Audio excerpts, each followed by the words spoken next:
الحمد لله الذي أنزل على عبده الكتاب ولم يجعل له عوجا هو الذي أرسل رسوله بالهدى ودين الحق ليظهره على الدين كله ولو كره المشركون أشهد أن لا إله إلا الله وحده لا شريك له وأشهد أن محمدا عبده ورسوله اللهم صل على محمد وعلى آل محمد كما صليت على إبراهيم وعلى آل إبراهيم اللهم بارك على محمد وعلى آل محمد كما باركت على إبراهيم وعلى آل إبراهيم في العالمين إنك حميد مجيد. أيها الإخوة الكرام، أوصيكم وإياي أولا بتقوى الله. أعوذ بالله من الشيطان الرجيم. بسم الله الرحمن الرحيم. آمن الرسول بما أنزل إليه من ربه والمؤمنون كل آمن بالله وملائكته وكتبه ورسله لا نفرق بين أحد من رسله وقالوا سمعنا وأطعنا غفرانك ربنا وإليك المصير. صدق الله العظيم. പ്രിയമുള്ള സഹോദരി സഹോദരന്മാരെ, അല്ലാഹു സുബ്ഹാനഹു വ തആലയുടെ വാക്കുകൾ, വിധിവിലക്ക്, നിർദ്ദേശങ്ങൾ അനുസരിച്ച് സൂക്ഷ്മതയോടെ ജീവിക്കണമെന്ന് എന്നോടെന്ന പോലെ നിങ്ങളോട് ആദ്യമായി ഉണർത്തുകയാണ്, വസിയത്ത് ചെയ്യുകയാണ്. പരിശുദ്ധ ഖുർആനിലെ ഏറ്റവും വലിയ അധ്യായമാണ് സൂറത്തുൽ ബഖറ. അതിൽ ഒരുപാട് കഥകളും നാഗരിക നിയമങ്ങളും ഒക്കെ പറയുന്നുണ്ട്. മക്ക സൂറത്തുകളിലുള്ള പ്രത്യേകത വിട്ടിട്ട് വളരെ ആഴത്തിലുള്ള നിയമ നടപടികളും സംവിധാനങ്ങളൊക്കെയാണ് പറയുന്നത്. ഏറ്റവും ഒടുവിലായി പറയുന്നത് സാമ്പത്തിക സംവിധാനത്തെക്കുറിച്ചും ഇടപാടുകളെക്കുറിച്ചുമാണ്. നാഗരിക സമൂഹത്തിൽ സാമ്പത്തിക ഇടപാടുകളുടെ പ്രാധാന്യം നമുക്ക് അതിലൂടെ മനസ്സിലാക്കാൻ സാധിക്കും. അത് കഴിഞ്ഞ് സൂറ സമാപിക്കുന്നത് ഈ പറഞ്ഞ എല്ലാ നിയമങ്ങളെയും ആത്മീയതയുമായി ബന്ധിപ്പിക്കുന്നു, അതായത് അദൃശ്യ യാഥാർത്ഥ്യമായി ബന്ധിപ്പിക്കുന്നു. ഒരു മഹാസത്വം, അത് വളരെ പ്രാധാന്യമുള്ള ഒരു സൂക്തമായി അല്ലാഹു സുബ്ഹാനഹു വ തആല പ്രഖ്യാപിക്കുകയും അത് പഠിച്ച് സദാ പാരായണം ചെയ്തുകൊണ്ട് അതിൻ്റെ പുണ്യം നേടാൻ റസൂലുള്ളാഹി സ്വല്ലല്ലാഹു അലൈഹി വസല്ലം നമ്മളെ ഉപദേശിക്കുകയും ചെയ്തിട്ടുണ്ട്. ഒരിക്കൽ ജിബ്രീൽ അലൈഹിസ്സലാം റസൂലുമായി സന്ധിക്കുന്ന സന്ദർഭത്തിൽ വഹയുമായിട്ട് ജിബ്രീൽ വന്നാൽ പലപ്പോഴും ആ പറഞ്ഞ ടെക്സ്റ്റ് മാത്രം പറയുകയല്ല, വേറെയും ചില കുശല പ്രശ്നങ്ങളും കുശല സംസാരങ്ങളും ഒക്കെ നടക്കുന്നതായി ഹദീസിൽ നിന്ന് മനസ്സിലാക്കാൻ സാധിക്കും. ജിബ്രീൽ പ്രവാചകനെ കാണാമെന്നപ്പോൾ അവർ രണ്ടുപേരും സംസാരിച്ച് നിൽക്കുമ്പോൾ വലിയൊരു ശബ്ദം കേട്ടു. ഇബ്നു അബ്ബാസിൽ നിന്ന് പ്രാമാണികമായി രേഖപ്പെടുത്തപ്പെട്ട ഹദീസ്. റസൂൽ സ്വാഭാവികമായിട്ട് തിരിഞ്ഞു നോക്കും. അപ്പോൾ ആ ശബ്ദത്തെക്കുറിച്ച് ജിബ്രീൽ പറഞ്ഞിരുന്നു, ആകാശത്ത് ഇതുവരെ തുറക്കപ്പെടാത്ത ഒരു വാതായ ഒരു പുതിയ വഴി തുറന്നിരിക്കുന്നു. അതിലൂടെ ഒരു മലക്ക് പ്രത്യക്ഷപ്പെട്ടു. ആ മലക്ക് മുഹമ്മദെ നിനക്ക് നൽകപ്പെട്ട രണ്ട് പ്രകാശങ്ങളെക്കുറിച്ചുള്ള സന്തോഷ വാർത്ത അറിയിക്കുകയാണ്. അതിലൊന്ന് സൂറത്തുൽ ഫാത്തിഹ, രണ്ടാമത്തത് അൽ ബഖറയിലെ അവസാനത്തെ 2 സൂക്തങ്ങളുമാണ്. അതിൻ്റെ പ്രത്യേകത അടിമകളിൽ നിന്ന് ആരത് ആത്മാർത്ഥമായി പാരായണം ചെയ്താലും അതിൽ ചോദിക്കുന്ന സംഗതികളൊന്നും തരാതെ അല്ലാഹു സുബ്ഹാനഹു വ തആല വിടുകയില്ല എന്നതാണ്. വളരെ ആഴത്തിൽ നമുക്ക് മനസ്സിലാക്കാൻ പറ്റിയ ഭാഷയിലാണ് ചിത്രീകരണം നടത്തിയിരുന്നത്. ഇത് റസൂൽ എന്ന് പറഞ്ഞാൽ പ്രധാനമുള്ള സംഗതിയാണ്, അത് പഠിച്ചോളണം എന്ന് പറഞ്ഞാൽ പക്ഷെ അങ്ങനെയല്ല. മനുഷ്യ മനസ്സിൽ ചലനം സൃഷ്ടിക്കുക, ഒരു ഞെട്ടിപ്പുണ്ടാക്കുക, ഈ പ്രപഞ്ചത്തിന്റെ ഗാംഭീര്യവും ഗൗരവവും ബോധ്യപ്പെടുത്തുക, അല്ലാഹുവിന്റെ മഹത്വവും, അതൊക്കെ എല്ലാം കൂടി ഒന്നിച്ച് ഒപ്പിയെടുത്ത് ഇങ്ങോട്ട് തട്ടിത്തരുന്ന രീതിയിലുള്ള ചിത്രീകരണമാണ് ഈ സൂക്തം അവതരിപ്പിച്ചപ്പോൾ അല്ലാഹു സുബ്ഹാനഹു വ തആല ചെയ്തതെന്നുള്ളതാണ്. അതിന് വിദ്യാഭ്യാസ ശാസ്ത്രത്തിന്റെ ഒരുപാട് വിപുലമായ തലങ്ങളുണ്ട്. ആഴത്തിൽ മനുഷ്യന് മനസ്സിലാക്കാനും മറന്നുപോകാതെ അത് ജീവിതത്തിൽ പകർത്തി നടക്കാനും പര്യാപ്തമാണ് ഈ ഹദീസിന്റെ പശ്ചാത്തലം. ഈ 2 സൂറത്തുൽ ഫാത്തിഹയിലും അതുപോലെ തന്നെ അമന റസൂലു എന്ന് പറയുന്ന ഈ 2 വാചകങ്ങളിൽ, അവസാനത്തെ 2 വാചകങ്ങളിലും യഥാർത്ഥത്തിൽ എന്താണ് ഉള്ളത് എന്ന് നമ്മളിത് പഠിച്ചുമ്പോഴാണ് അതിന്റെ പ്രാധാന്യം മനസ്സിലാക്കുന്നത്. പ്രാർത്ഥന മാത്രമാണ് മനുഷ്യന് ചെയ്യാൻ കഴിയുന്ന ഒരു സംഗതി എന്ന് നമുക്ക് വളരെ ഗൗരവത്തിൽ ആലോചിക്കുമ്പോൾ മനസ്സിലാക്കാൻ കഴിയും. പ്രാർത്ഥനയും ഒരു തൗഫീഖിന്റെ അടിസ്ഥാനത്തിൽ ഉണ്ടാവുള്ളൂ. എന്തും പ്രാർത്ഥിക്കാൻ, എപ്പോഴും പ്രാർത്ഥിക്കാൻ നമുക്ക് മൂഡ് വരാറില്ല. ഒരു പ്രത്യേക ഒരു മൂഡുണ്ടെങ്കിൽ പ്രാർത്ഥന ഒരു ചൈതന്യം ഉണ്ടാവുള്ളൂ. സാധാരണ നിസ്കരിക്കാറുണ്ട്, പക്ഷെ എല്ലാ നമസ്കാരത്തിനും ആ ഒരു ആത്മാനുഭൂതി ഉണ്ടാവില്ല. ചില സന്ദർഭങ്ങളിൽ നമസ്കാരത്തിൽ നമ്മൾ ഉദ്ദേശിക്കാത്ത രീതിയിലുള്ള ഒരു ആത്മാനുഭൂതി ഉണ്ടാവും. അല്ലാഹുമായിട്ടുള്ള ബന്ധം ഭയങ്കരമായ ദൃഢമായതായിരിക്കും. നമുക്ക് തന്നെ സ്വയം ഫീൽ ചെയ്യും. ഏത് പ്രയാസത്തിന്റെ നടുവിൽ അല്ലാഹുമായി ഒന്ന് ബന്ധപ്പെടാൻ, ആത്മാർത്ഥമായി ബന്ധപ്പെടാൻ ഒരു സൗകര്യം ലഭിച്ചാൽ അത് സൃഷ്ടിക്കുണ്ടാക്കി കൊടുക്കുന്ന ആശ്വാസം ഭയങ്കരമായിരിക്കണം. ഒരുപാട് ജോലി തിരക്കുകളും പ്രശ്നങ്ങളും മർദ്ദന പീഡനങ്ങളും ഒക്കെ അനുഭവിച്ച പ്രവാചകൻ സല്ലല്ലാഹു അലൈഹി വസല്ലം പലപ്പോഴും ഈ ബിലാലിനോട്, വാങ്കുവിളിക്കുന്ന ബിലാലിനോട് പറയാറുണ്ടായിരുന്നു, വല്ലാണ്ട് ചൂടായിരിക്കുന്നു, ഞങ്ങളൊന്ന് കുളിപ്പിക്കുക, ഒരു കുളിർവ നൽകാൻ ബിലാലെ വാങ്ങ് കൊടുത്താൽ. ആ സമയത്ത് വാങ്ങ് കൊടുക്കാനല്ല പറഞ്ഞത്. എന്ന് പറഞ്ഞാൽ വാങ്ങ് കൊടുത്താൽ അടുത്തത് നമസ്കാരമാണ്. ആ നമസ്കാരം എന്ന് പറഞ്ഞാൽ സത്യവിശ്വാസി അല്ലാഹുമായിട്ടുള്ള ഒരു മുലാഖാത്താണ്. വിശ്വാസിയുടെ ആത്മാവും ഈ പ്രപഞ്ചത്തിന്റെ പരമാത്മാവുമായി ഒന്ന് ടച്ച് ചെയ്യുമ്പോൾ അതിനുണ്ടാകുന്ന ഒരു ഭയങ്കരമായ അനുഭൂതി, ഒരു ലൈറ്റാണ്. നമ്മൾ ഒരു ലൈറ്റാണ്, മറ്റത് ആകാശഭൂമികളുടെ പ്രപഞ്ചത്തിന്റെ ലൈറ്റാണ്. നൂറുസമാവാത്തുകൾ, അല്ലാഹ് നൂറുസമാവാത്തുകൾ, ഈ മഹാപ്രപഞ്ചത്തിന്റെ മഹാപ്രകാശം. അത് നമുക്ക് പൂർണ്ണമായും ഉൾക്കൊള്ളാൻ കഴിയില്ല. പക്ഷെ നമ്മുടെ ആത്മാവിനെയും നമുക്ക് ഉൾക്കൊള്ളാൻ കഴിയില്ല. അതാണ് അത്ഭുതം. നമ്മളെ ആത്മാവിനെ, മനസ്സിനെ, ജീവനെ, ശരീരത്തൊന്നും ഉൾക്കൊള്ളാൻ പറ്റില്ല എന്നുള്ളതാണ്.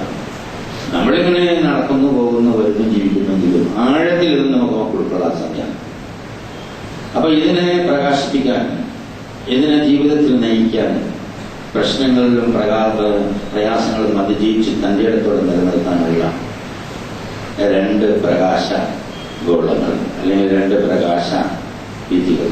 അതാണ് സൂറത്തുൽ ഫാത്തിഹയിൽ ആമന റസൂലു എന്നുള്ളതാണ്.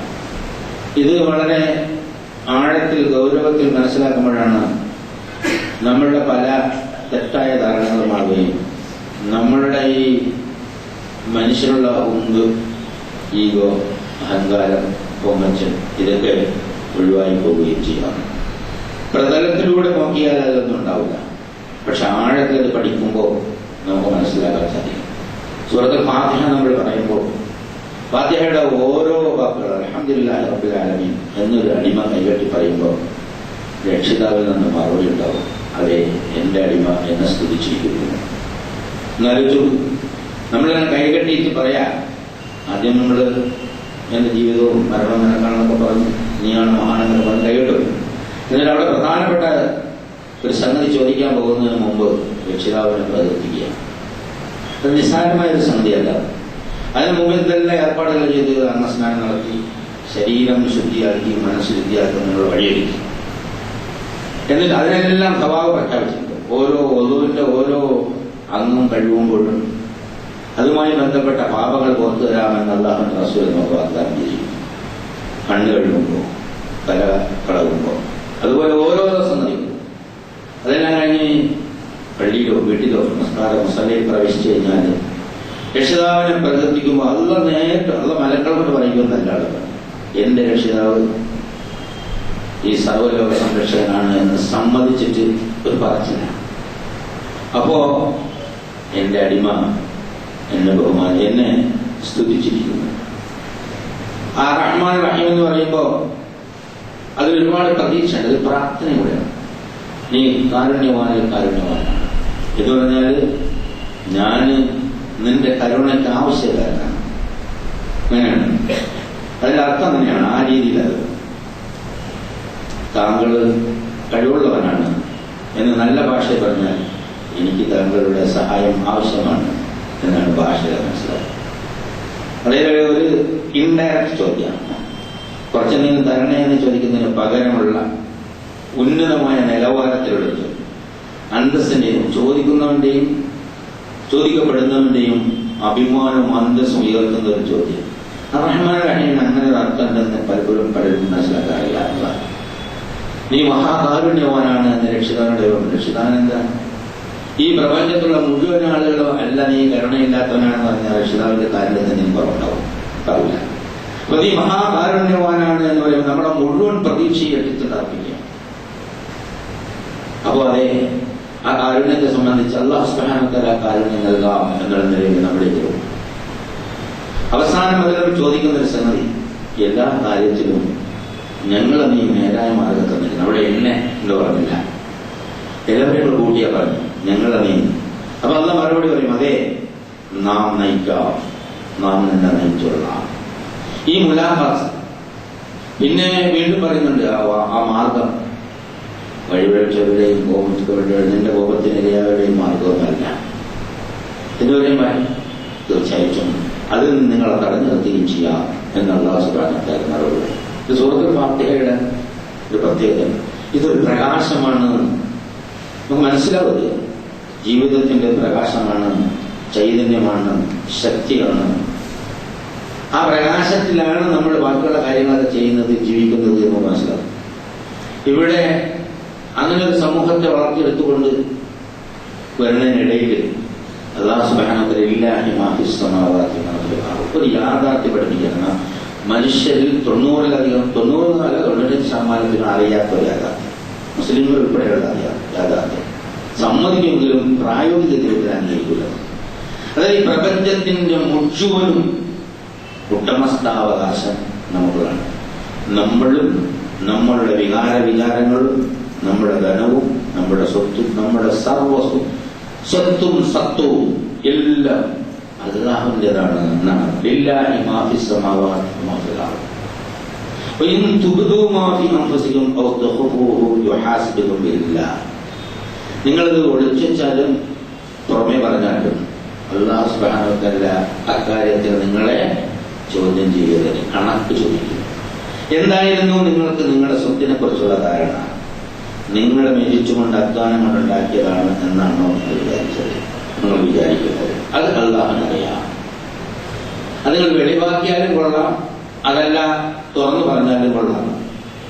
അപ്പൊ അതിൽ പിഴവ് പറ്റുന്ന ആളുകളുണ്ടാവും. നമ്മളും നമ്മളെ മിടുക്കൊണ്ടാണ്. എന്റെ കുടുംബത്തിന്റെ ഒരു സാഹചര്യം, എന്റെ വാപ്പ നല്ല മിടുക്കനായിരുന്നു, എന്റെ ഉമ്മയും മിടുക്കനായിരുന്നു, എന്റെ ഭാര്യയും നല്ല മിടുക്കുകയാണ്, ഞാൻ മക്കളൊക്കെ പോസ്റ്റ്ഗ്രാജുവേറ്റോ എഞ്ചിനീയേഴ്സോ ഡോക്ടേഴ്സോ അതാണ് നമ്മുടെ സമൂഹത്തിൽ കാണുന്നത്. അത്തരം ഒരു സൊസൈറ്റി അല്ലെങ്കിൽ ഫാമിലി, സൊസൈറ്റിയിലെ അത്തരം ഒരു ഫാമിലിയിലെ ആളുകൾക്ക് സ്വാഭാവികമായി തോന്നും ഞങ്ങൾ ഇവിടെ എബോ ആവറേജുള്ള ഇന്റലിജൻസ് ഉള്ള ആളുകളാണ്, കപ്പാസിറ്റി ഉള്ള ആളുകളാണ്. നമ്മുടെ കുടുംബത്തിന്റെ പാരമ്പര്യം കൊണ്ടും നമ്മുടെ കഴിവുകൊണ്ടുമാണ്. അത് വ്യവസായ മേഖലയിൽ നോക്കിയാൽ, രാഷ്ട്രീയ മേഖലയിൽ നോക്കിയാൽ, ജീവിതത്തിന്റെ ഏതേത് മേഖലയിൽ നോക്കിയാലും ഇങ്ങനെ പരമ്പരാഗതമായ ഡോക്ടറുമോ ഡോക്ടറാവാം, പൊളിറ്റീഷ്യനുമോ പൊളിറ്റീഷ്യനാവാം, നേതാവിനോ നേതാവാം. ചില്ലറ അങ്ങോട്ടും ഇങ്ങോട്ടൊക്കെ മാറ്റങ്ങളുണ്ടാവും, പക്ഷെ അവിടെയും പ്രാഗൽഭ്യം തെളിയുന്നു. അതൊക്കെ ഞങ്ങളുടെ പാരമ്പര്യത്തിന്റെ ഫലമായി ഞങ്ങൾക്ക് ലഭിച്ചതാണ് എന്നാണോ നിങ്ങൾ മനസ്സിലാക്കിയത്? അതല്ല, നാം നിങ്ങൾക്ക് നൽകിയതാണ്, നമ്മുടെ അനുഗ്രഹമാണ് എന്നാണോ നിങ്ങൾ അത് വെളിവാക്കിയാലും കൊള്ളാം, ഇല്ലെങ്കിൽ കൊള്ളാം. അപ്പോ വെളിവാക്കാതെ ഉള്ളിൽ വെച്ചിരുന്ന ആളുകൾ, വെളിവാക്കുന്ന ആളുകൾ, ഇവർക്കൊക്കെ അങ്ങനെ അല്ല എന്ന് ഒരു ധാരണ കിട്ടാനുള്ള ഒരുപാട് അനുഭവങ്ങളുണ്ട്. കാഷ്യസ് ക്ലൈ മുഹമ്മദ് അലി അദ്ദേഹത്തിന് ഈ പാർക്കിൻസൺ പിടിച്ചപ്പോൾ പറഞ്ഞു, Allah gave me this disease to make aware that I am not the greatest, He is the greatest. ഒരു വല്ലാത്ത വാക്കാണ്. എനിക്ക് പടച്ചവൻ ഈ ലോകം തന്നത് ഏറ്റവും മഹാൻ ഞാനല്ല, അലി ദ ഗ്രേറ്റ് എന്നാണ് വിളിക്കുന്നത്. അലി ദ ഗ്രേറ്റ് എന്നെല്ലാവരും പറയുന്നത്, ഞാനല്ല ഗ്രേറ്റ്, അല്ലാഹുവാണ്. കാരണം എനിക്കിപ്പോ നടക്കാൻ കഴിയില്ല, എനിക്കിപ്പോ വേറെയാർന്ന കൈകളും ചുണ്ടുകളും മാത്രമാണുള്ളത്. ഇതെനിക്ക് നൽകിയത് നീയല്ല, നാമാണ് മഹാൻ എന്ന് എന്നെ പഠിപ്പിക്കാൻ വേണ്ടിയായിരുന്നു എന്ന് പറയുന്ന അദ്ദേഹത്തിന്റെ ഒരു വാചകം, പ്രസിദ്ധമായ ഒരു വാചകം. അതുപോലെ ജീവിതത്തിലെ എല്ലാ സൗഭാഗ്യങ്ങളും ലഭിക്കുന്ന ആളുകൾക്ക് പലപ്പോഴും അല്ലാഹു സുബ്ഹാനഹു വ തആല നീ ഇതിന് യഥാർത്ഥത്തിൽ അർഹനായതുകൊണ്ടെന്നല്ല, നാം നൽകിയതാണ് എന്ന് സ്വയം ബോധ്യമാകുന്ന ഒരുപാട് നിസ്സഹായതകൾ വരും. രോഗം, ദാരിദ്ര്യം, നഷ്ടം, അതുപോലെ തന്നെ കുടുംബത്തിൽ മരണം, ആക്സിഡന്റ്, ഇതൊക്കെ അല്ലാഹു സുബ്ഹാനഹു വ തആല എന്തിനാണ് സംവിധാനിക്കണമെന്ന് വെച്ചാൽ അതൊക്കെ അനുഭവിക്കുമ്പോൾ നമുക്ക് മനസ്സിലാവും നമ്മൾ നിസ്സഹായരാണ്. ഈ ഒരു യാഥാർത്ഥ്യം പഠിപ്പിക്കുകയാണ്. ഈ കുറേ കാര്യങ്ങൾ കഴിഞ്ഞ ശേഷമാണ് പഠിക്കുന്നത്. എന്നിട്ട്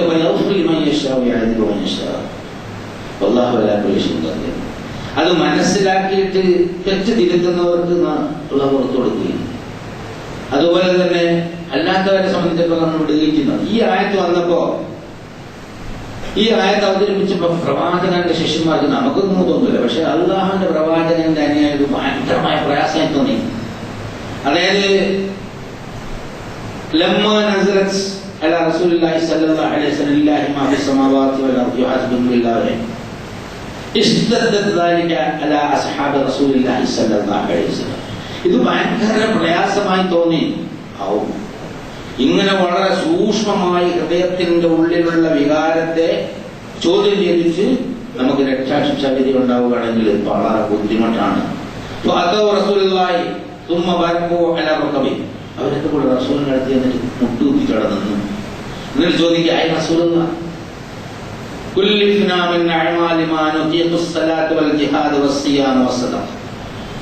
താങ്കൾ ഞങ്ങളോട് ഞങ്ങൾക്ക് കഴിയുന്ന നമസ്കാരം, നോമ്പ്, ജിഹാദ്, അതുപോലെ സദഖ മുതലായ കാര്യങ്ങളൊക്കെ ചെയ്യണമെന്ന് ഞങ്ങൾക്ക് കൽപ്പന തന്നു, ജിഹാദിന് കൽപ്പന തന്നു. പക്ഷെ ഒരു പ്രശ്നം ഉണ്ടായില്ല, ഞങ്ങളത് ചെയ്തു. പക്ഷെ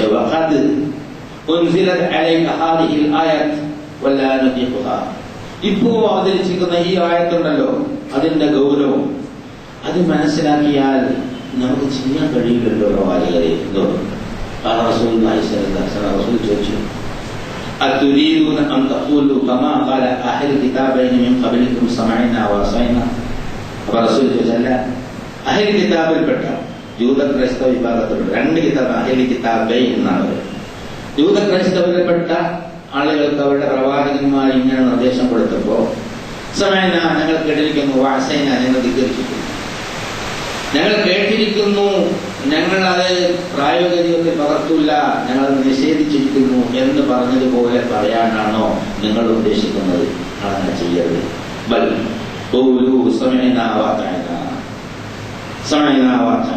ഞങ്ങൾ കേട്ടിരിക്കുന്നു, നീ എന്ത് പറഞ്ഞാലും അത് നമ്മൾ അനുസരിച്ചിരിക്കുന്നു, അനുസരിക്കാൻ തയ്യാറാണ് എന്ന് പറഞ്ഞുകൊള്ളുക.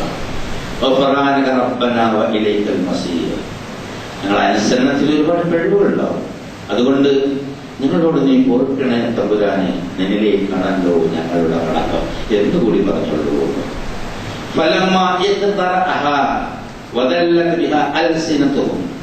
ഇതവര് പറഞ്ഞു, അവരുടെ നാവുകൾ വഴങ്ങി ഹൃദയം മനസ്സിലാക്കി അവർക്ക് ആശ്വാസം ഉണ്ടായപ്പോഴാണ് അല്ലാഹു സുബ്ഹാനഹു വ തആല അതായത് ആമന റസൂൽ ബിമാ ഉൻസില ഇലൈഹി മിർ റബ്ബിഹി വൽ മുഅ്മിനൂൻ കുല്ലുൻ ആമന ബില്ലാഹി വ മലായികതിഹി വ കുതുബിഹി വ റസൂലിഹി ലാ നുഫർരിഖു ബൈന അഹദിൻ മിർ റസൂലിഹി വഖാലു സമഅനാ വഅതഅനാ ഗഫറാനക റബ്ബനാ വ ഇലൈക്കൽ മസീർ. എല്ലാം അപ്പോഴാണ് അല്ലാഹു സുബ്ഹാനഹു വ തആല പറഞ്ഞത്, ആ പ്രവാചകനും അവന്റെ കൂടെയുള്ള ആളുകളും ആമന റസൂൽ. നമ്മൾ അത് ഒപ്പിയെടുത്തിട്ടാണ് ഈ ആമന റസൂൽ നിത്യജീവിതത്തിൽ ഓർക്കുന്നത്. അല്ല പറയാണ്, ഇതെല്ലാ കാര്യങ്ങളും കൽപ്പിച്ചിട്ട് അവസാനം ആഴത്തിൽ ചില സംഗതികൾ പറഞ്ഞിട്ട് നിങ്ങളത് തള്ളിക്കളയരുത്, വിശ്വസിച്ചനുസരിക്കണമെന്ന് പറഞ്ഞപ്പോ അതേ ഞങ്ങൾ അങ്ങനെ ചെയ്യാം എന്ന് അനുയായികൾ പറഞ്ഞപ്പോ ഇവരിൽ ബാക്കിയുള്ള ആമന റസൂൽ വിശ്വസിച്ചിരിക്കുന്നു. ബിമാ ഉൻസില ഇലൈഹി മിർ റബ്ബിഹി, അവന്റെ രക്ഷിതാവിൽ നിന്ന് അവന് അവതരിപ്പിക്കപ്പെട്ടതിൽ വിശ്വസിക്കുന്നു. വൽ മുഅ്മിനൂൻ, പ്രവാചകനോട് ചേർത്തവന്. കുല്ലുൻ ആമന ബില്ലാഹി, പിന്നെ പ്രശ്നം എല്ലാവരും അല്ലാഹുവിൽ വിശ്വസിക്കുന്നു. എന്താ? അല്ലാഹു ഖാലിഖു കുല്ലി ഷൈ, എല്ലാം സൃഷ്ടിക്കുന്ന അല്ലാഹുവാണ്, നമ്മളല്ല. സൃഷ്ടി എന്ന് പറഞ്ഞാൽ എല്ലാം ഒരു ചലനം, നമ്മുടെ ബ്ലഡിന്റെ ചക്രമാണ്, അല്ല നമ്മുടെ മനസ്സിന്റെ വികാരം. وَنَعْلَمُ مَا تُوَسْوِسُ بِهِ نَفْسُهُ وَنَحْنُ أَقْرَبُ إِلَيْهِ مِنْ حَبْلِ الْوَرِيدِ. ഈ പ്രപഞ്ചത്തിന്റെ ഉള്ളിൽ ഒരു ആറ്റം എന്ന് പറഞ്ഞാൽ വളരെ ചെറുതാണ്. ആറ്റമിന്റെ എത്രയോ ചെറുതാണ് ഓർക്ക് എന്ന് പറയുന്നത്, സൂപ്പർ സ്റ്റിംഗ് എന്നൊക്കെ പറയുന്നത്. അങ്ങനെ അതായത് ഒരു ആറ്റമിനെ 10,000 ലക്ഷം കോടിയായി വിഭജിച്ചാൽ, ഒരാറ്റമിനെ 10,000 ലക്ഷം കോടിയായി വിഭജിച്ചാൽ അതിന്റെ ഒരു അംശം, അതൊരു അംശം തന്നെയാണ്. ഒരു സെക്കൻഡിനെ 25,000 ലക്ഷം കോടിയായി വിഭജിച്ചാൽ അതൊരു സമയം തന്നെ, നമുക്ക് ആലോചിക്കാൻ പറ്റുന്നത്. അതിനിടയിൽ ചലനങ്ങളിലൂടെ നടക്കുന്നുണ്ട്. ആ ചലനങ്ങൾ എവിടെ, എപ്പോ, എങ്ങനെ, ഏത് കോലത്തിൽ, ആര് നടക്കണം എന്നത് യാദൃച്ഛികമായി ഉണ്ടാവില്ല, ഉണ്ടായ പ്രപഞ്ചം ഉണ്ടാവില്ല. എല്ലാത്തിന്റെയും ഖജാന രക്ഷിതാവിന്റെ കയ്യിലാണ്. അപ്പൊ നമ്മുടെ വികാരങ്ങളുടെ, ചിന്തയുടെ, ആശയുടെ, ഭാഷയുടെ, പ്രാർത്ഥനയുടെ, പ്രവർത്തനത്തിന്റെ, കച്ചവടത്തിന്റെ, ഇടപാടുകളുടെ, ബുദ്ധിയുടെ, എല്ലാത്തിന്റെയും ഖജാന അല്ലാഹുവിന്റെ കയ്യിലാണ്. എപ്പോ എന്ത് തോന്നണമെന്ന് അല്ലാഹു സുബ്ഹാനഹു വ തആല തീരുമാനിക്കും. മിക്കവാറും ആളുകൾ വിശ്വസിക്കില്ല, കാരണം അപ്പൊ നമുക്കെന്താ പണിയെന്നിരിക്കും. എങ്ങനെ സംഭവിക്കണം, എന്ത് സംഭവിക്കണം? നമുക്ക് ഹൈഡ്രജൻ ഓക്സിജൻ ചേർന്ന് വെള്ളം. ഈ ഹൈഡ്രജൻ ആറ്റത്തിന് ഒരു സ്വഭാവം, ഓക്സിജൻ വേറെ സ്വഭാവം. അപ്പൊ ഭൂമിയിൽ അല്ലെങ്കിൽ പ്രപഞ്ചത്തിൽ എവിടെയെങ്കിലും ഒരു തുള്ളി വെള്ളം ഉണ്ടാവണമെങ്കിൽ ഈ ഹൈഡ്രജൻ ഓക്സിജൻ ആറ്റമുകളെ സംയോജിപ്പിക്കണമെങ്കിൽ അതിനാവശ്യമായ എനർജി വരണം.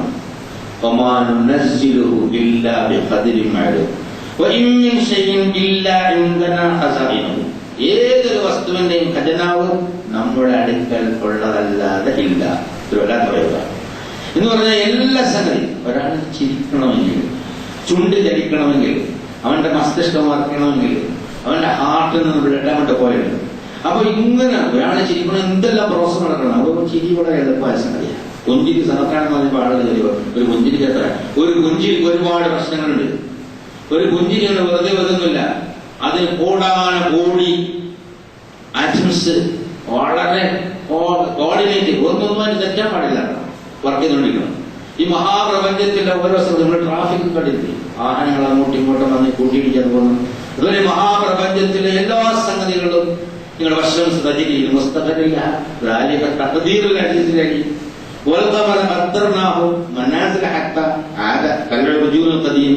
ഇങ്ങനെ വൃക്ഷങ്ങൾ, ചന്ദ്രന് ഘട്ടങ്ങൾ നിശ്ചയിച്ചു, സൂര്യന് അതിന്റെ സഞ്ചാരം, എല്ലാം അതിൻ്റെതായ സഞ്ചാര രീതികളിലൂടെ സഞ്ചരിച്ചു. നിങ്ങളുടെ ദുഃഖം അതിന്റെ സഞ്ചാര രീതിയുണ്ട്, നിങ്ങളുടെ സന്തോഷം അതിന്റെ സഞ്ചാര രീതിയുണ്ട്, നിങ്ങളുടെ താല്പര്യം അതിന്റെ സഞ്ചാര രീതിയുണ്ട്. എല്ലാ സംഗതികളും വളരെ കൃത്യമായി അത് കൃത്യമായിട്ട് നിർണയിച്ചു. അതിനാണ് നമ്മൾ വിധി എന്ന് പറയുന്നത്, കണക്കാക്കി എന്നാണ്. നമ്മുടെ ആളുകൾ വിധി എന്ന് പറയുമ്പോൾ എന്തോ ഒരു മോശമായ കാര്യത്തിനൊക്കെ വിധി എന്ന് പറയും. നല്ലതും വിധിയിൽപ്പെട്ടാണ്, കണക്കാക്കി എന്നുള്ളതാണ്.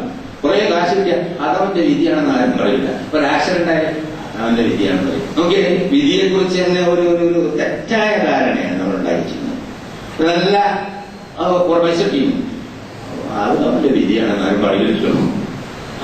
രക്ഷപ്പെട്ടിരിക്കുന്നു. അത് ഞാൻ അന്നേരം അങ്ങനെ ചെയ്തുകൊണ്ട് കഴിച്ചിലായി പോയി എന്നാണ്.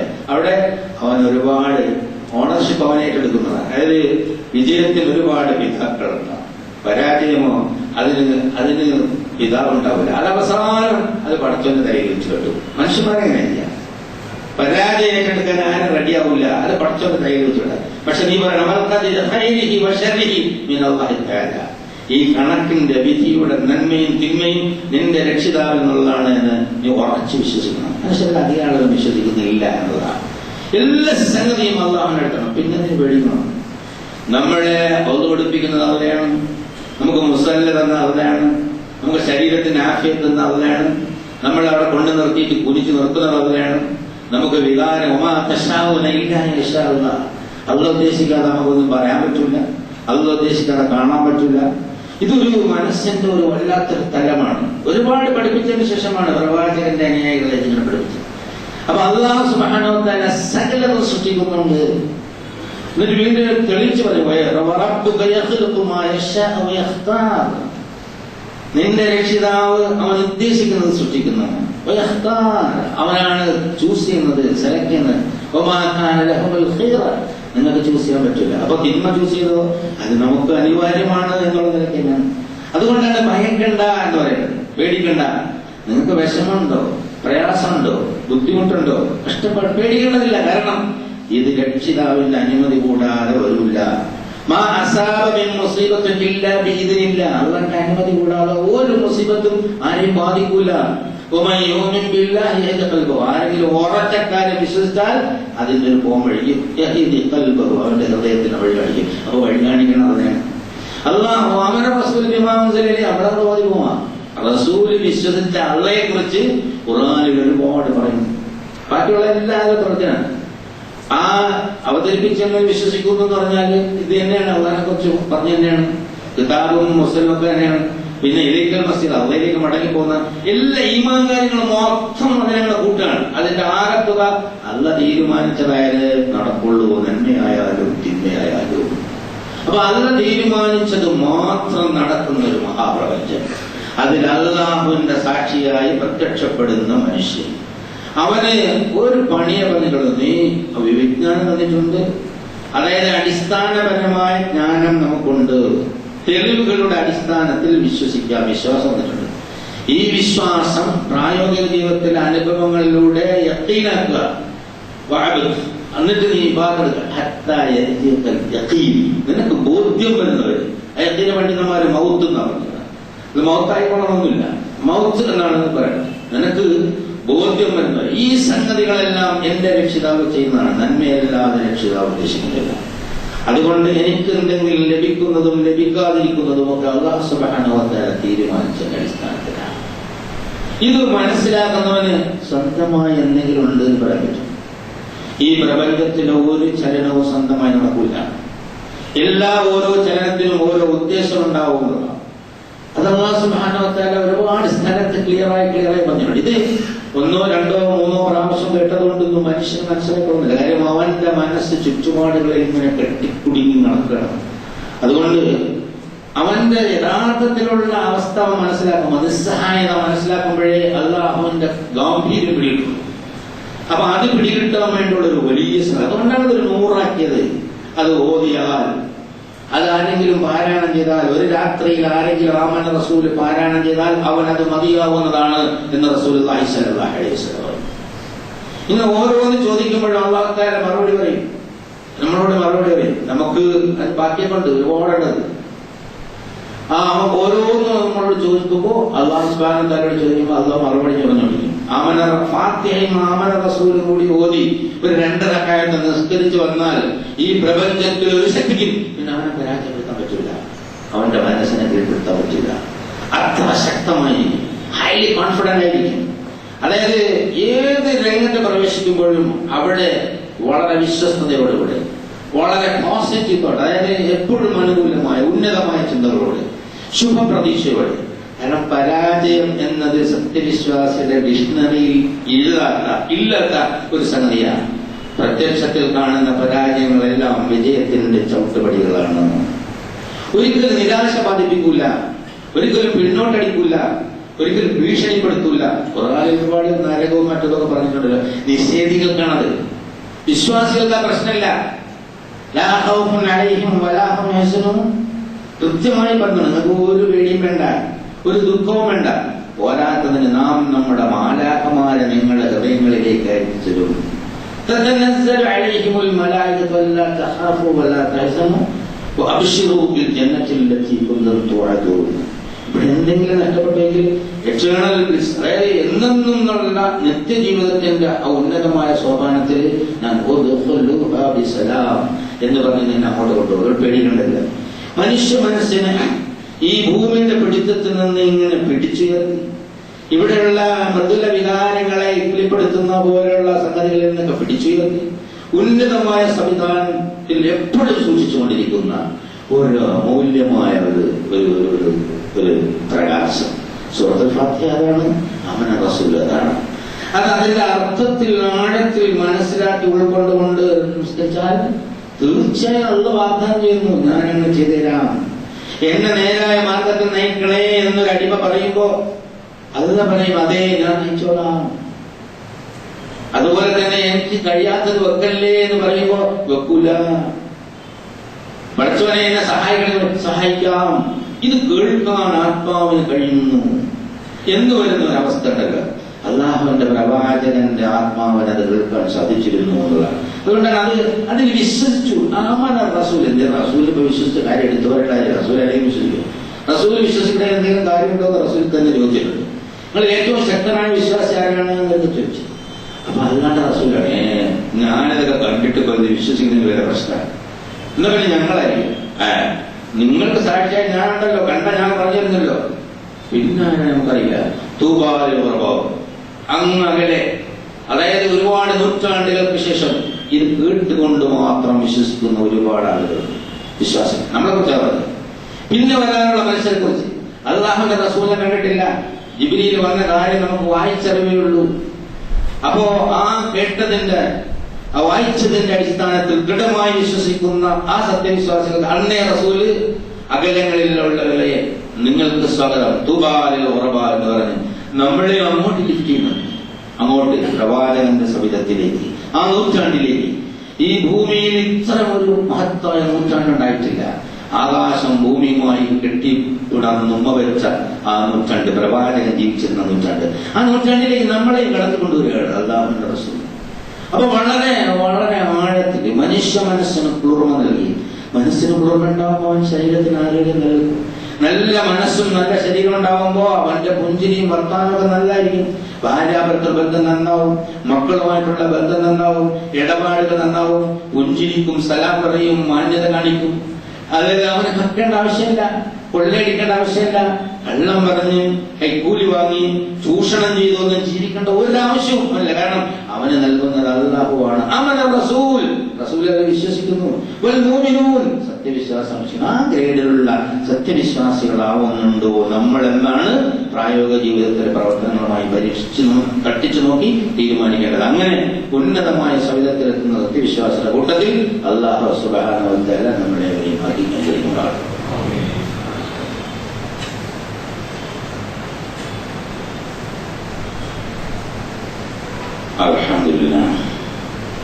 الحمد لله حمدا كثيرا طيبا مباركا ينبغي لجلال وجهه وعظيم سلطانه. سبحانك لا نحصي ثناء كما اثنيت نفسه لك الحمد حتى ترضى. اللهم صل على محمد وعلى ال محمد كما صليت على ابراهيم وعلى ال ابراهيم في العالمين انك حميد مجيد. أيها الإخوة الأحباء، أوصيكم وإياي ثانيا بتقوى الله. പ്രിയമുള്ള സഹോദരങ്ങളെ, ഒരിക്കൽ കൂടി അല്ലാഹു സുബ്ഹാനഹു വ തആലയുടെ വിധിവിലക്കുകൾ മാനിച്ച് ചെയ്യണമെന്ന് എന്നോടെന്ന പോലെ നിങ്ങളോട് മറ്റുള്ളവരാണ് ആവശ്യം. ഗൗരവത്തിൽ ആഴത്തിൽ ആലോചിക്കുമ്പോഴാണ് നമ്മളിങ്ങനെ അല്ലാഹുവിന്റെ ആ നിയന്ത്രണത്തിൽ ഇങ്ങനെ ഫ്ലോട്ട് ചെയ്തുകൊണ്ടിരിക്കുന്ന ഒരു ഫിഗറായിട്ട് നമുക്ക് ബോധ്യപ്പെടാം. ഭാരരഹിതമായിരിക്കുമാണ് ജീവിതം. പ്രശ്നങ്ങൾ നമ്മളെ ഭരിക്കൂല, നമ്മൾ പ്രശ്നങ്ങളെ ഭരിക്കും. ഇവിടെ അധികം ആളുകളെയും പ്രശ്നങ്ങളാണ് ഭരിക്കുന്നത്, താല്പര്യങ്ങളാണ് ഭരിക്കുന്നത്. അതുകൊണ്ടാണ് പ്രശ്നം. മനുഷ്യൻ എന്ന അല്ലാഹുവിന്റെ ഖലീഫ, അവൻ പ്രശ്നങ്ങളെ കൈകാര്യം ചെയ്യും. അവനൊരു ഉദ്ദേശമുണ്ട്, ഒരു അവന്റെ മിഷൻ, പിന്നെ അവന്റെ അന്തിമമായ ലക്ഷ്യം അത് ക്ലിയറാക്കി കൊടുത്തിട്ടുണ്ട്. ഇവിടെ കുറെ വിഭവങ്ങളും കുറച്ച് കാലവും ഇതെല്ലാം എടുത്ത് ഉപയോഗിച്ച് അടിച്ചു പൊളിക്കാൻ വേണ്ടി വന്നവനല്ല. ഒരു സുദീർഘമായ ലക്ഷ്യമുണ്ട്. ഏത് വിഷയത്തിലും ആ ലക്ഷ്യം മുൻനിർത്തി വേണം പറയാം. അസ്സലാമു അലൈക്കും പറഞ്ഞാൽ പരലോകത്ത് പ്രതിഫലം കിട്ടണം എന്നും വേണം. ഒരു സദഖ കൊടുത്താൽ പരലോകത്ത് പ്രതിഫലം കിട്ടണം എന്നും വേണം. അങ്ങനെ എല്ലാ വിഷയത്തിനും പരലോകവുമായി ബന്ധിപ്പിച്ച് പഠിപ്പിച്ച ഒരു സംവിധാനം അതിന്റെ മുന്നിൽ പഠിപ്പിച്ചിട്ടുണ്ട്. അത് വിട്ടാലോ ഈ ദുന്യാവിന്റെ ആർഭാടതകളിലായിരിക്കുന്നവ അവിടെ എങ്ങനെ എളുപ്പമാണ് ഉണ്ടാക്കാൻ പോകുക. മറ്റിടത്താണെങ്കിൽ എന്തും സഹിക്കാൻ തയ്യാറാവും. മൻകാന നീയത്തുൽ ആഖിറ, ഒരാളിന്റെ യഥാർത്ഥ ഉദ്ദേശം ഈ അന്തിമ ജീവിതത്തിലെ വിജയമാണെങ്കിൽ ജഅലല്ലാഹു തബാരക വതആല അൽ-ഗിനാ ഫീ ഖൽബിഹി, അവന്റെ ഹൃദയത്തിൽ അല്ലാഹു സുബ്ഹാനഹു വ തആല ഐശ്വര്യം നിറച്ചു കൊടുക്കപ്പെടും. അതാണ് വിഷയം. ഒരാളിന്റെ യഥാർത്ഥ ജീവിതോദ്ദേശം അന്തിമമായ ജീവിത വിജയമാണ് എന്നുണ്ടെങ്കിൽ അല്ലാഹു സുബ്ഹാനഹു വ തആല അവന്റെ ഹൃദയത്തിൽ ഐശ്വര്യം നിറച്ചു കൊടുക്കും. വജമഅ ലഹു ശംലഹു, എല്ലാ കാര്യങ്ങളും അവന് ഒരു കൂട്ടിക്കൊണ്ട് കൊടുക്കും. ലേശം ഗൗരവമാണ് മനസ്സിലാക്കുക. എല്ലാ കാര്യങ്ങളും അവൻ പോയി അധ്വാനിച്ച് കഷ്ടപ്പെട്ട് ഉണ്ടാക്കേണ്ട കാര്യങ്ങൾ അവനിലേക്ക് എത്തിച്ചു കൊടുക്കും. ചെറിയ ഉദാഹരണം, തിരുവനന്തപുരത്ത് ഒരു പേപ്പർ ശരിയാക്കണം. വീട്ടിലെ ആളുമില്ല, തിരുവനന്തപുരത്ത് പോകാൻ വേണം, 2 ദിവസത്തെ പണിയാണ്. അങ്ങനെ വിഷമിച്ച് ഇങ്ങനെ ബസ്സിൽ പോകുമ്പോൾ ഒരാളെ ബന്ധപ്പെട്ടു. അയാള് തിരുവനന്തപുരത്ത് ജോലിയാണ്. കാര്യം പറഞ്ഞു, ആ സാറല്ല പേപ്പറിൽ നിന്നാണ് ഞാൻ പോകുമ്പോഴത്തേക്ക് ശരിയാക്കും. ഇങ്ങനെയാണ് സംഭവം. ഇങ്ങനെയാണ് സംഭവം പോവുക. ഓരോ സംഭവം നമ്മുടെ നിത്യജീവിതത്തിലെ സംഭവങ്ങൾ ഇങ്ങനെയാണ് പോകുന്നത്.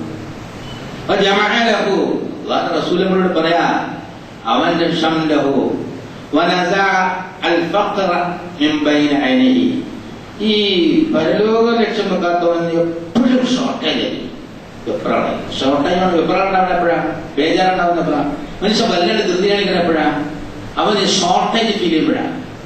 ഈ വിവരമില്ലാത്തവൻ ചൂടാവും. നല്ല വിവരമാണ് ഈ പറഞ്ഞോട്ടെ, അതെനിക്ക് പറഞ്ഞോട്ടെ. ഇവരവർക്ക് ഭയങ്കര ചൂടായി, പൈസ വേണ്ട കുൽമന കണ്ടത്. എപ്പോഴും ഒച്ചയും കുഴപ്പം അടിയും കുഴപ്പം കൊണ്ടാകുന്നത് ഷോർട്ടേജ് ഉള്ള ആളല്ല. ഒന്നിൽ പൈസ കമ്മി, അല്ലെങ്കിൽ വിവരം കമ്മി. അത് അല്ലാത്തവർ അങ്ങനെ വേണ്ട ചൂടാവില്ല, നിറകട തുടങ്ങൂലെന്ന് ചോദിച്ചു. അപ്പോ അവന്റെ കണ്ണിൽ നിന്ന്, അവന്റെ കണ്ണുകൾക്കിടയിൽ നിന്ന് പറഞ്ഞാൽ അവന്റെ ചിന്താമണ്ഡലത്തിൽ അവന് ദാരിദ്ര്യം ഉണ്ടാക്കൂല. കടുപ്പം അടുത്ത ദുന്യാവ് നിർബന്ധമായി അവന്റെ കാലിനടി കൊണ്ടു. ഒരു ഉദാഹരണം പറഞ്ഞാൽ നിങ്ങൾ സമ്മതിക്കുന്ന എനിക്കറിയില്ല. ആന്ധ്രയിൽ അരിയങ്ങൾ വാങ്ങാറുണ്ട്. അല്ല, അമേരിക്കൻ പാരാബോളിക് റൈസ്, അത് ഭൂമിയിൽ ഉണ്ടാക്കണമാണല്ലോ. ഒരു നെന്മണി ഈ ഭൂമുഖത്ത് അല്ലാഹ് ഉൽപ്പാദിപ്പിക്കാനുള്ള എനർജി കൊണ്ട് വിട്ടാൽ അത് എവിടെ എത്തണം, ആര് തിന്നണം, എപ്പോ തിന്നണം, എങ്ങനെ തിന്നണം എന്ന് തീരുമാനിക്കപ്പെട്ട് കഴിഞ്ഞതിന് ശേഷമേ അതവിടെ ഉൽപ്പാദിപ്പിക്കണം. അപ്പൊ അതിന്റെ നമുക്കൊരു ഉദ്ദേശം പോലെ ഒരു നെന്മണി ഉൽപ്പാദിപ്പിക്കണമെങ്കിൽ അതിനും ഒരു ലക്ഷ്യമുണ്ട്. എല്ലാത്തിനും ഓരോ ചിത്രശലഭത്തിനും അത് ജീവിക്കുമ്പോൾ അതിനൊരു ലക്ഷ്യമുണ്ട്. ഒരു നെന്മണിക്കും അതിന് ലക്ഷ്യമുണ്ട്. അപ്പൊ ആ നെന്മണി ജീവനുള്ളത് പോലെയാണ് അല്ലാത്ത വിശദീകരിക്കുന്നത്. ആ നെന്മണി അതിന്റെ ആവശ്യമാണ് അവൻ തിന്നിട്ടുക എന്നുള്ളത്. അപ്പൊ അവൻ എവിടെയാണുള്ളത് അങ്ങോട്ടേക്ക് എത്തുക എന്നുള്ളതാണ് നെന്മണി. അത് പോവില്ല, അതുകൊണ്ട് വിശ്വാസിക്ക് എന്താണ് ആവശ്യം അത് അവന്റെ കാൽക്കീഴിലേക്ക് അല്ലാഹു സുബ്ഹാനഹു വ തആല എത്തിച്ചു കൊടുക്കും. വിശ്വസിക്കാൻ പറ്റും, വിശ്വസിക്കണം. ബുദ്ധിമുട്ടാണ്. നമ്മൾ പണിയെടുത്തില്ലെങ്കിൽ അങ്ങനെയൊക്കെ പറഞ്ഞാൽ എല്ലാവരും കഥറാക്കി കിട്ടും എന്ന് പറഞ്ഞാൽ ഇവിടെ കുത്തിയിരുന്ന് നടക്കുമെന്നാണ് 1000 ചോദ്യം. ഞാനൊരു 10-15 കൊല്ലമായി ഈ വർഷങ്ങൾ തുടങ്ങിയിട്ട് ഒരുപാട് ചോദ്യം, ഒരുപക്ഷെ 10,000 കണക്കിന് ആളുകൾ ചോദിച്ചിട്ടുണ്ടാകും. അങ്ങനെ നമ്മളെ പറയും, നമ്മളെ വിട്ടൂല, അവസാനം വരെ വിട്ടൂല എന്നാണ്. നമ്മള് അല്ലാഹു റസൂൽ പറഞ്ഞു, നിനക്ക് വിശ്വാസിയായി ചെന്നാൽ നിന്റെ കാൽക്കീഴിൽ ഞാൻ കൊണ്ടുതരാം. വിശ്വാസി യഥാർത്ഥത്തിലുള്ള വിശ്വാസിയായി അല്ലാഹുവിന്റെ റസൂലിനെ മുൻനിർത്തി റസൂൽ റസൂല് വിശ്വസിച്ചു. ഒരു പ്രശ്നം വന്നപ്പോ റസൂലിന് പ്രശ്നം വന്നല്ലോ. ആയിഷയെ കുറിച്ച് അപവാദം പറഞ്ഞു. അല്ലാതെ ഒരു മിനിറ്റ് കൊണ്ട് അറിയിച്ചു കൊടുക്കാമല്ലോ. അല്ലെങ്കിൽ റസൂലിന് എന്തെങ്കിലും ദൈവ സ്വന്തം അറിയണമെങ്കിൽ ആയിഷ നിരപരാധിയാണെന്ന് വിളിച്ചു പറയാമല്ലോ. പറ്റില്ലല്ലോ. റസൂൽ ഭയങ്കര വിഷമം, സങ്കടം. ഇത്രയും ഉന്നതമായ കാര്യങ്ങൾ പറഞ്ഞു കൊടുക്കുന്ന മഹാനായ പരിശുദ്ധനായ പ്രവാചകന്റെ പതിവ്രതയായ ആരെക്കുറിച്ച് മദീന മുഴുവൻ അപവാദം പറഞ്ഞിട്ട് 1 മാസം അല്ലാണ്ട് വിട്ടു. അതിന്റെ എല്ലാ വേദനകളും പ്രവാചകനും അബൂബക്കറിന്റെ ഭാര്യയും ആയിഷയും ഒക്കെ അനുഭവിച്ചു. ഈ സമയത്ത് ആയിഷയ്ക്ക് പനിയായി. 3 ദിവസം മാത്രമേ ആയിഷ വിവരം അറിഞ്ഞുള്ളൂ. 29 ദിവസത്തിൽ 26 ദിവസം ആയിഷ വിവരം അറിഞ്ഞില്ല. നമുക്ക് അല്ലാണ്ട് ഒരു പണി. അത് കഴിഞ്ഞിട്ടാണ് ആയിഷ അറിഞ്ഞപ്പോ തളർന്നുപോയി. നബി സല്ലല്ലാഹു അലൈഹി വസല്ലം ഒരു പ്രശ്നത്തെ അദ്ദേഹത്തിന്റെ ജീവിതത്തിൽ ഏറ്റവും കടുത്ത ഒരു പരീക്ഷണത്തെ അഭിമുഖീകരിച്ചു. എന്നിട്ട് അല്ലാഹു തആല അതിന് മറുപടി പറഞ്ഞു. ഇത് അല്ലാഹുവിന്റെ പ്രവാചകനെ ഒരു സ്ട്രോങ് ആയ ട്രെയിനിങ്ങിലൂടെ, കടുത്ത ഒരു ട്രെയിനിങ്ങിലൂടെ സത്യവിശ്വാസത്തിന്റെ ഉന്നത വിധാനത്തിലേക്ക് എത്തിച്ചത്. അതുപോലെ തന്നെയാണ് നമ്മളെയും, അതായത് അനുഭവങ്ങളിലൂടെ, രോഗങ്ങളിലൂടെ, ദാരിദ്ര്യത്തിലൂടെ, കഷ്ടപ്പാടുകളിലൂടെ, പ്രശ്നങ്ങളോട് തുറന്നു നീക്കാനോ കാടി കയറിക്കളയാനോ അല്ലെങ്കിൽ ഒളിച്ചോടാനോ എന്നല്ല സത്യവിശ്വാസികൾ അല്ലാഹു സുബ്ഹാനഹു വ തആല സൃഷ്ടിച്ചത്. പ്രശ്നങ്ങൾ വരണം. എന്നിട്ട് ഒരിക്കലും ഒരു പ്രശ്നവും അല്ലാഹു സുബ്ഹാനഹു വ തആല വെറുതെ വിടില്ല. അവരൊരു പ്രശ്നവും നിന്റെ മുന്നിൽ കൊണ്ടുവരില്ല. അതിന്റെ ഏറ്റവും ഉത്തമമായ തഫ്സീർ, അതിന്റെ വിശദാംശങ്ങൾ, അതിന്റെ ഒരു സൊല്യൂഷൻ നാം നിനക്ക് പഠിപ്പിച്ചു തന്നിട്ടില്ലാതെ ഈ പ്രപഞ്ചത്തിൽ ഒരു പ്രശ്നം ഉണ്ടാവില്ല പരിഹാരമില്ലാത്തതായിട്ട്. അത് അല്ലാഹു സുബ്ഹാനഹു വ തആല നൽകുന്നതാണ്. അതായത്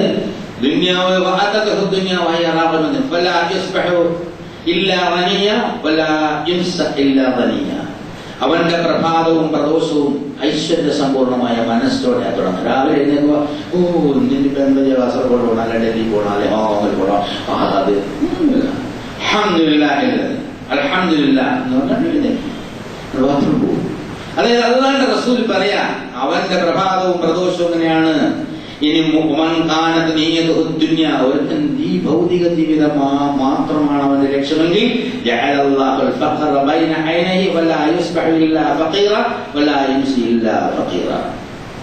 ഈ ഭൗതിക ജീവിതം മാത്രം ലക്ഷ്യമാക്കുന്നവന് ഓകപ്പാടെ പ്രോബ്ലംസാണ്. അവൻ രാവിലെ എഴുന്നേൽക്കുമ്പോഴും അവന്റെ മനസ്സിലുണ്ടാവും, വൈകുന്നേരം കിടക്കുമ്പോഴും അവന്റെ മനസ്സിൽ പ്രശ്നങ്ങൾ അവനെ വല്ലാണ്ട് ഇടങ്ങാറാക്കിക്കൊണ്ടായിരിക്കും അവന്റെ ജീവിതം നീങ്ങുക എന്ന് റസൂലുള്ളാഹി സ്വല്ലല്ലാഹു അലൈഹി വസല്ലം പറയും. അപ്പൊ നമ്മൾ ആലോചിക്കണം, ശാന്തമായി ഒന്ന് ഉറങ്ങാൻ കഴിഞ്ഞില്ലെങ്കിൽ ഒരു സത്യവിശ്വാസി യഥാർത്ഥ വിശ്വാസിയാവുന്നില്ല എന്നതാണ്. ഒരു പ്രശ്നവുമില്ലാതെ ബിസ്മിക അല്ലാഹുമ്മ അമൂതു വഅഹ്യ എന്ന് പറഞ്ഞിട്ട് ഉറങ്ങാൻ കഴിഞ്ഞില്ലെങ്കിൽ ഒരു സത്യവിശ്വാസി അന്ന ദിവസം വിശ്വാസിയാവുന്നില്ല. അൽഹംദുലില്ലാഹ് എന്ന് പറഞ്ഞ് ശാന്തമായി അവൻ എഴുന്നേക്കാൻ കഴിഞ്ഞില്ലെങ്കിൽ അവന്റെ പ്രഭാതം സത്യവിശ്വാസത്തിന്റെ പൂർണ്ണത എത്തുന്നില്ല എന്നുള്ളതാണ്. ഇത് ഒരു ദിവസം കൊണ്ടാവുന്ന സംഗതിയല്ല. പക്ഷേ നിരന്തരമായ ട്രെയിനിങ്ങിലൂടെ ആക്കിയെടുക്കാൻ അല്ലാഹുവിന്റെ പ്രവാചകനെയും അന്യകളെ 23 കൊല്ലത്തെ ട്രെയിനിങ്, നമ്മുടെ ജീവിതം മുഴുവനും അവരുടെ ട്രെയിനിങ്ങാണ്. അന്ന് റസൂൽ ഇങ്ങനെ പറയുമ്പോൾ ഇത്രയും വലിയ ആഴുണ്ട് എന്ന് എന്തായാലും മനസ്സിലാക്കിയിട്ടുണ്ടാവില്ല. അതെ, സൂറത്തുൽ ഫാത്തിഹയ്ക്കും ആമന റസൂലിനും ഇങ്ങനെ ആഴത്തിൽ അല്ലാഹു സുബ്ഹാനഹു വ തആല അർത്ഥതലങ്ങൾ കൊടുത്തിട്ടുണ്ട്. അത് ബോധ്യമാക്കിയിട്ട് പഠിപ്പിച്ചിട്ടുണ്ട്. അത് നൽകുന്ന ആശ്വാസം ഭയങ്കരമാണ്. അത് നൽകുന്ന അനുഭൂതി ഭയങ്കരമാണ്. ഏത് ദുർഘട സാഹചര്യത്തിലും സ്വന്തം ജീവന്റെ നിലനിൽപ്പ് പോലും ഒരു പ്രശ്നമല്ല. കാരണം ഇവിടെ നിന്ന് ജീവൻ പോയാൽ സ്വർഗത്തിലേക്ക് എത്തിക്കൊള്ളും. എന്തിനവൻ പഠിക്കുന്നു? ഇപ്പൊ സ്വർഗത്തിൽ അങ്ങനെ വൈകിയോന്ന് വെച്ചാൽ കുഴപ്പമില്ല. കാരണം ഇതിനേക്കാൾ ഉത്തമമാണ് മറ്റത് എന്നൊരു ബോധം അവന്റെ മണ്ഡലത്തിൽ ഉണ്ടാവണം. കുറച്ചൊരു പണിയാണ്. എന്ത് പണിയാടോ, അത് അല്ലാഹു നോക്കിക്കൊള്ളാന്ന് വിശ്വാസമില്ല. ഹജ്ജിന് പോകാൻ നേരത്തെ ഇങ്ങനെ പറയും, ഞാൻ വന്നിട്ട് ചെയ്യാന്ന് പറഞ്ഞിട്ട് പോണ ആളല്ലേ, ഞാൻ വന്നിട്ട് വൈകിട്ടില്ല എല്ലാം വെച്ച് ഹജ്ജിലേക്ക് പോകാൻ പറഞ്ഞു കഴിഞ്ഞാൽ ഞാൻ പലപ്പോഴും ഹജ്ജിന്റെ ക്ലാസ്സൊക്കെ ചെല്ലുമ്പോൾ ഈ ഇടപാടുകളൊക്കെ തീർത്തുകൊണ്ടെന്ന് പറയും, ഇത് വന്നിട്ടാവട്ടെ എന്ന് പറയും. അപ്പൊ അത് നമ്മൾ പൂർണ്ണമായും അല്ലാഹു സുബ്ഹാനഹു വ തആലയിലേക്ക് അർപ്പിക്കാൻ, എന്നിട്ട് ആ ജീവിതത്തിന്റെ ആനന്ദം നുകരാൻ എന്നിട്ട് പരലോകത്തെത്തുന്നതിന് മുമ്പ് അവിടുത്തെ സൗഭാഗ്യം ദുനിയാവിൽ നിന്ന് നുകരാൻ പര്യാപ്തമായ ഒരു മാനസിക നിലവാരത്തിലേക്കാണ് അമന റസൂൽ നമ്മളെ വളർത്തിക്കൊണ്ടുപോകുന്നത്. അത് പഠിച്ചു മനസ്സിലാക്കി ജീവിതത്തിൽ പകർത്തി വിജയിക്കാൻ കാരുണ്യവാനായ തമ്പുരാൻ നമുക്ക് തൗഫീഖ് നൽകി അനുഗ്രഹിക്കുമാറാകട്ടെ. ഇന്നല്ലാഹു മലായികത്തുഹു യുസല്ലൂന അലൻ നബി യാ അയ്യുഹല്ലദീന ആമനൂ സല്ലു അലൈഹി വസല്ലിമു തസ്ലീമാ. അല്ലാഹുമ്മ സല്ലി അലാ മുഹമ്മദ് വഅലാ ആലി മുഹമ്മദ് കമാ സല്ലൈത അലാ ഇബ്രാഹിം വഅലാ ആലി ഇബ്രാഹിം ഫിൽ ആലമീൻ ഇന്നക ഹമീദും മജീദ്. اللهم ارحم ابو بكر وعمر وعثمان وعلي حمزه والعباس والحسن والحسين ومن بقيه اصحاب رسول الله اجمعين. കാരുണ്യവാനായ തമ്പുരാനെ, ഞങ്ങളുടെ എല്ലാ തമ്പുരാനെ, ഞങ്ങളുടെ മാതാപിതാക്കൾ, ബന്ധുമിത്രാക്കൾ, സഹോദര സുഹൃത്തുക്കൾ, മുഴുവൻ സത്യവിശ്വാസികൾ, മുൻകാല സത്യവിശ്വാസികൾ എല്ലാവരും നീ പുറത്തുനിന്നാക്കി തരണേ തമ്പുരാനെ. ഞങ്ങളുടെ രോഗങ്ങളെല്ലാം ശരിയാക്കി തരണേ തമ്പുരാനെ. ദീന യഥാവിധി പഠിച്ച് മനസ്സിലാക്കാനും അത് ജീവിതത്തിൽ പകർത്തി വിജയിക്കാനും തൗഫീഖ് നൽകണേ തമ്പുരാനെ. റഹ്മാനായ തമ്പുരാനെ, ഞങ്ങളുടെ പ്രാർത്ഥനകളെല്ലാം സ്വീകരിക്കണേ തമ്പുരാനെ. എപ്പോഴും പ്രാർത്ഥനാനിരതമായ ഒരു മനസ്സ് നൽകി അനുഗ്രഹിക്കണേ തമ്പുരാനെ. اللهم اغفر للمؤمنين والمؤمنات والمسلمين والمسلمات والأحياء منهم والأموات. اللهم أعز الإسلام والمسلمين. اللهم أعز الإسلام والمسلمين. اللهم انصر أعمال المجاهدين في كل أماكن الأرض يا أرحم الراحمين. ربنا آتنا في الدنيا حسنة وفي الآخرة حسنة وقنا عذاب النار. وآخر دعوانا الحمد لله رب العالمين.